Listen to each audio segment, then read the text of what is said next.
po kasi yung view eh. Medyo nahihirapan na si Boss Few mag-decide. Ano kaya maganda dito until the very end? Ayan, nag-call na siya. What's the call gonna be Coach, for El Capitan? Coach, bigyan mo sa akin. Coach. Akay. Kaya na. Sige, It's kayo the muna. Akay. Okay. Upo muna. Alright. Clear the throat. Clear the Upo throat muna. para maganda ang comms. Clear the throat. Ayan. So, right now, obviously, we are gonna be missing out on a roam or hindi natin alam kung Guinevere roam na nga ba ito. Jungle's open still for Demon Kite. Huwag niyo kakalimutan si Demon Kite. Isa din yan sa matagal-tagal na siya. Hindi siya yung Demon Kite na bago. Demon Kite na medyo OG. Medyo old na din. Ito. Here we go. The Paquito coming in. Breakout star, by the way. Hindi siya ganun ka-importante nung Season 12. Meron siyang dips. Pero ngayon, sobrang priority na. I'm surprised it came out in the second phase. Now, jungler. Can confirm. Jungler or roam to. Whatever this last pick is. And RSG Philippines medyo hirap din with making the pick. They're Making it until the very last moment. And it's gonna be the Franco roam. There it is. Jungle Guinevere. Okay. Shades of Season 9. Shades of Season 9. So, jungler, Gwyn nga. Yep. So now, more burst. I would say maybe Lilia is a good pick as well for Apbr. Captain Few. Unless siya na yata yung Angela. Pause for Angela na yata to. Tapos roam. Arlot, maybe an XP pick. Maybe an XP pick. Unless Flap TC talagang gustong-gusto niya mag-Arlot, pwedeng Benedetta, which is not bad out. Yeah, if Ogun's gonna go roam, Arlot, I would say Benedetta, bigay mo na. That or mid pick to. Kasi Yeah. ang mid Angela seems very passive, lalo na yung RSG. Gusto na mabilis. Pag may nakagat, huwag mo nang bigyan ng chance sa mag-heart guard. Tingnan natin, the hunt begins, mamin. Nako! The hunt begins. Mid Angela nga. Mid Angela. Boss. Okay lang naman because it allows for you to hit level 4 faster. And if you're hitting level 4 faster, masasabayan mo. Okay, nice one. Mahal kita rin. Very nice. Ayos ba yun? Yung sagot ko sa kanya Very is nice talaga. also broken Tagalog. Kasi that's how you do. That's how you do it. You reciprocate. Sorry. Nasabayan ko lang. Alam ko naman paano sabihin tama eh. Oo naman. Siyempre naman. Tatagalog din ako, guys. Siyempre, guys. Here we go! Up. Handa na ba kayo, guys? Uy. May breaks, may breaks, may Uy, breaks. sarap siya. Uy! Okay. Eto na. So, hindi ko, actually, medyo nagulat ako sa Ruby pick medyo. Right. Pinaprocess ko pa. Me too. For reals lang. Kasi, we've seen the Ruby so far. I think nakadalawang Ruby na tayo. The success rate is 50-50 sa ngayon, I think. Yeah. And it's gonna be hands of Ogwin. Although hindi naman siya unprecedented. Nakita natin si Ogwin before. Kaya naman. Before pa. Like Kaya naman. way back na mag-Ruby. So we know it's in the pockets of the Master Blaster. Pero their damage output definitely gonna be lacking for the most part of this game. Yeah. Yun eh. Yun eh. Kasi nga, ewan ko lang maybe it's just me. Maybe I'm just optimistic about it. Yung Arlot ni Flap, madalas kayang maipagbakbakan. Pure bakbakan damage. Yes, he's less of the frontline Arlot na parang ang puhunan mo lang, vision in final slash. Yung kay Arlot yung Arlot ni Flap, kaya makipagsampasan. Gusto niya yung final talaga. Kasi yung deads yung kalaban. Yun. Tama. Again, it might be also because we can see he's rocking Quantum Charge. Quantum Charge. So, hampas, lapit, hampas. So talagang mahapdi yung ganyang klaseng Arlot, no? Hampas, lapit, hampas. HLHH. Wow. Yun. Ano yun? Parang combo yun sa controller eh. Oo, bibilang ka. Yes. Okay. So, right now, Super Marco obviously on the 1-1. Small changes being done to 1-1 means na medyo mas mabilis siya. Very, very slight by a very, very... gabhok na bilis. And some players, sasabihin nila sobrang laking bagay nun. Pero so far, in terms of damage output, medyo magkakaroon ka pa rin ng mga problema, as you can see here. Mamaya pa naman yun. Even if you hit level 4, hindi ganong nakakatakot pa ang crossbow town. Nope. Pero ang nakaka-impress sa akin is hindi takot si Marco. I don't know how often you see 1-1-1 go up against 2 in the gold lane. 2v1 tapos sumaharap pa, no? Bea and Franco, hindi pipitsugin mag-Franco and si Light tsaka si Eman. Pag sinabi ni Light, go talaga. Marco, all he's hedging on is the roses, di ba? And so far, nilalaro niya habang wala pang kagat, no? Oo. Wala pang bloody hand. So right now, ito na yon. It's gonna be a very 50-50. May bukbakan ng mga umiikot. And it's gonna be the OG getting it. It's gonna be a beautiful turtle going over AP Bren. Flap easy with the first blood as well against the Guinevere. Ayan. Again, this does not support completely my theory. Oh. It's more of talagang ang dami ng membro ng AP Brandon. Yes. Pero we're on the way to seeing Flap TZ actually deal a lot of damage. So ngayon magiging question for Nats, teka, ano bang klaseng pakito ako? Damage din ba ako? Or sustain? Sasabayan ko ba to? Oo. Yun yung mga magagandang tanong din, no? And if he does, pag sinabayan nga niya yan, labanan ng cut yan. Pagalingan lang tayo mag-cut. Ang ganda nung head-to-head kaninang interview. As in, literal, sila nga yata ang magtutuos dito, no? Tama. Kuya Leo? Kung sino unang makalabas ng lane nila, sino unang makalamang and affect other parts of the map, yon ang magiging X-factor. Something to note, hindi natin napansin kanina during the emblem display, si Flap ay naka-wilderness blessing. So you Yun. can expect na siya ang gusto niyang gawin is, yun nga, fast clear, rotate. Yun. So, laban agad. And that supports your theory na laban nga. Laban kung laban ang gusto dito ni Flap TZ. Ano ngayon? Maximum vision muna mula sa ating dalawang kumpunan. Very relatively low kill game compared to other games, ha? Yep.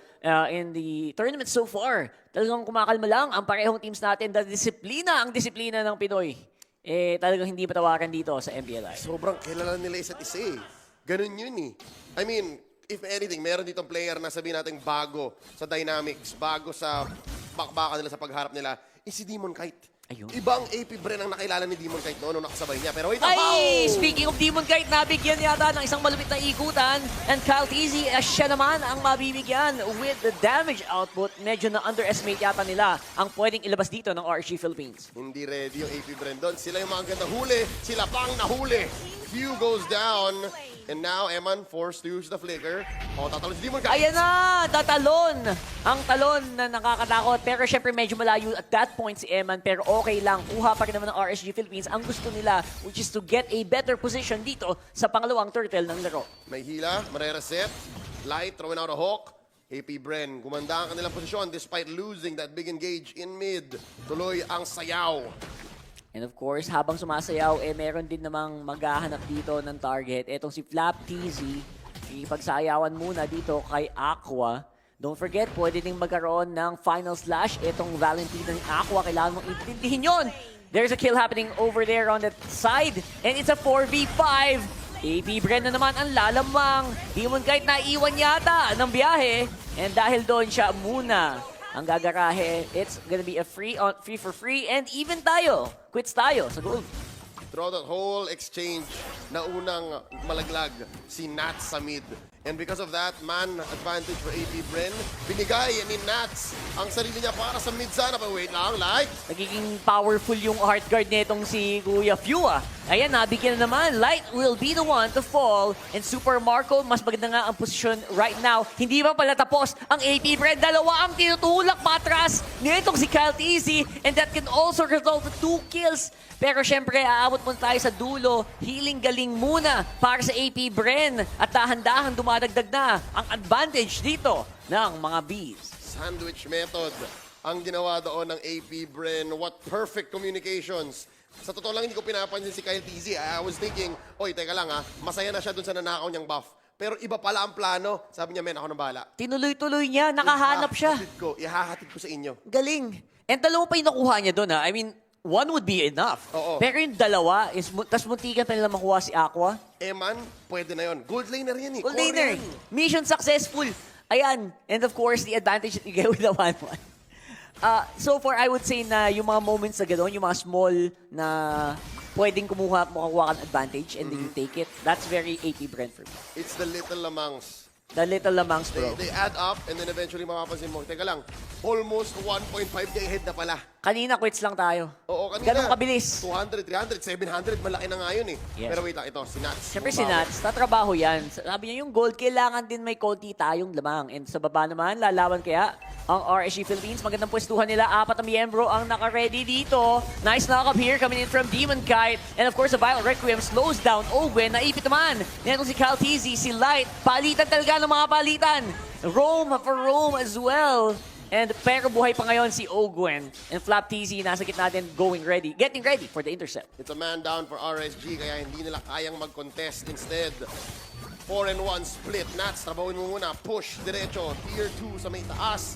And Apbr takes the final turtle of game number 1. Clutch ang pag-heart guard ni Kapitan Few doon kay Marco. Nagkulabilit, nakagat si Marco eh. And this is the reason kung bakit din talagang kinukuha ni Kapitan Few ang Angela. Talagang yung timing mo eh. Yung knowledge mo ng laro kung kailan ang tamang timing na paggamit ng hard guard. Hindi yung bato ka lang ng bato pag nagsimula na yung laban. Kasi there are also chances na pwedeng i-bait ng RSG yun. Pulso.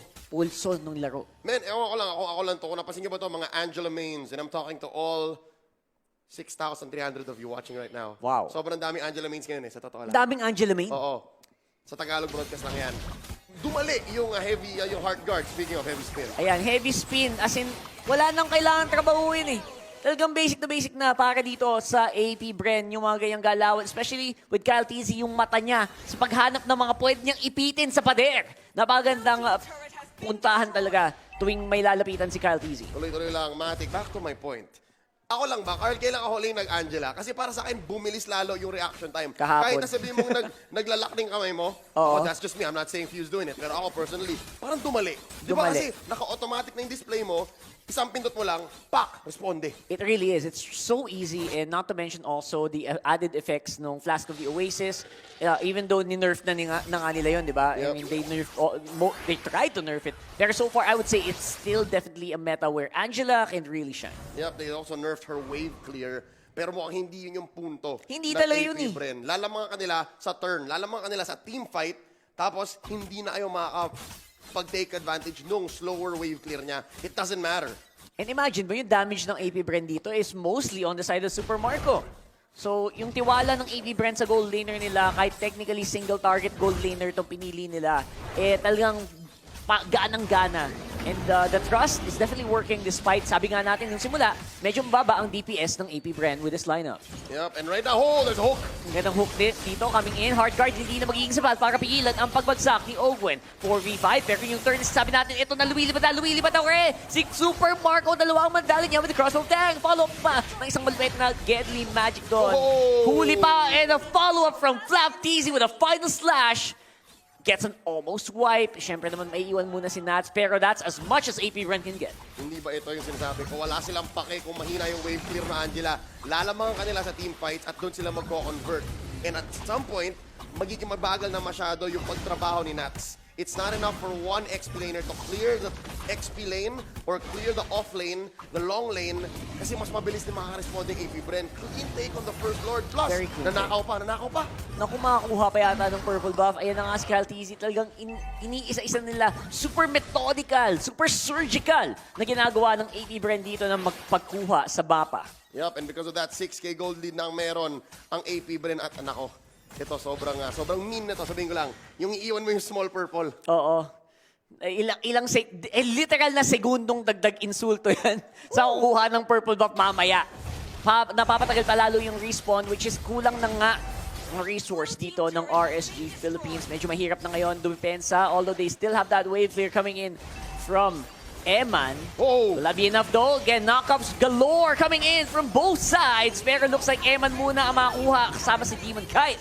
That is 2 for none para sa RSG Philippines. Beautiful turn mula sa Raiders. What a punish underneath that tier 3. And now, The re-engage. coming back. Yan kumakagat naman, syempre. And the follow-up, knock up with a spatial migration. Nako po, it's looking like it's gonna be a wipeout here, folks. Flap TZ, mapapatras na din. Mainit na laban ang pinapakita sa atin nitong RSG. Perfect mix of sustainability at damage output. Kaya naman threat talaga si Flap TZ kahit na siya lang ang natira. But still, RSGPH punishing the bees. Dinerecho nila. Panoorin natin ulit dito. Underneath that tier 3, dinerecho nila yung Apbr. Para sabi ni Marco, kaya pa to. Kaya pa to eh, no? Kaso, buo sila. Ang pinakamalaking difference dito, I think, is sabay-sabay talaga ngayon yung RSU. As in, walang nauuna at getting ready to go for that fight. And nabawasan yung efficiency ng Super Marco, lalo na nakita natin na siya ay nakagat pa. Kahit may heart guard ka, pag kinagat ka, tapos may 4 na miyembro na napapaligiran ka, eh talagang mahirap gumalaw. And so far, dahil doon, ang RSG Philippines halos papantayin na sa gold at ngayon sila ay makakalabas pa. Ngayon ng Apbr, syempre right now back into recovery mode na wala na yung lamang na binild up nila all throughout this game. Ngayon na 2,000 at 12 minutes, we can see that it's still anyone's game talaga dito sa game number 1 ng semifinals. Ngayon ng Apbr, I think we should be able to see a resurgence here of yung makita natin kanina. I mean, pardon the, no pun intended, no? Most likely makita natin dito yung problem ng lineup ng Apbr, which is the main damage dealer definitely is Super Marco, and kailangan mag-catch up netong damage netong si Few if ever. Kasi the single targets is what makes this lineup kind of harder to pull off than usual. Yung wave clear is limitado din. Of course, merong heart guard, madaming layers ng survivability, madaming pader na kailangan banggain ng RSG. Imagine mo, may Akai, may Ruby, at meron ding Arlon. Not to mention yung heart guard para lang madali Super Marco. So this is all on the hands of Super Marco, kaya ngayon lahat sila ay todo alaga. Medyo madaming kailangan tibagin, pero at the same time, madami ding layers na kailangan pang labanin. Ayan, madami ng skills din na nagamit. Speaking of, 2 ultimates being used, Aqua and Nats, as well getting ready for the fight pa rin. Apbr, si Kapitan View nandun na sa bandang malayo, and naghahandaan sila para sa susunod na Lord ng larong ito. Despite the swing in RSG's momentum, Apbr still has the tools to come back.